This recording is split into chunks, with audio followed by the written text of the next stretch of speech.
సభ్య సమాజం తలదించుకునేలా నా పైన మాటలు దాడి చేసిన వాళ్ళని ఖండిస్తూ నాకు అండగా నిలిచిన కూటమి ప్రభుత్వానికి, కూటమి కుటుంబ సభ్యులకు, అదేవిధంగా ప్రజానీకానికి అందరికీ కూడా ప్రత్యేక ధన్యవాదాలు తెలుపుకుంటున్నాను. అదేవిధంగా ఈ కష్ట సమయంలో నాకు అండగా నిలిచిన సీఎం చంద్రబాబు నాయుడు గారికి, రాష్ట్ర విద్యాశాఖ మంత్రి లోకేష్ బాబు గారికి, అదేవిధంగా ఉప ముఖ్యమంత్రి పవన్ కళ్యాణ్ గారికి ప్రత్యేకంగా ధన్యవాదాలు తెలుపుకుంటున్నాను.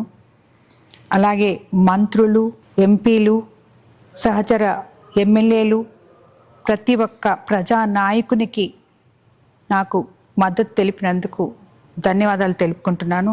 మా మీద అభిమానంతో మేమున్నామంటూ రాష్ట్ర వ్యాప్తంగా అండగా నిలబడిన ప్రతి ఒక్కరికి కూడా నేను ధన్యవాదాలు తెలుపుకుంటున్నాను. ముఖ్యంగా కోవూరు కాన్స్టిట్యున్సీలో ఉన్న ప్రతి బిడ్డ తన తల్లిని మాట్లాడినట్టు భావించి నాకు అండగా నిలబడిన ప్రతి ఒక్కరికి కూడా ధన్యవాదాలు తెలుపుకుంటున్నాను.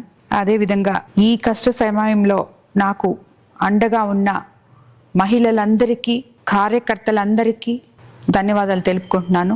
అన్నిటికన్నా ముఖ్యంగా ఈ విషయాన్ని నిష్పక్షపాతంగా ప్రజలకు తెలిపిన మీడియా మిత్రులకు అందరికీ, ప్రింట్ అండ్ ఎలక్ట్రానిక్ మీడియా మిత్రులకు అందరికీ కూడా ధన్యవాదాలు తెలుపుకుంటున్నాను.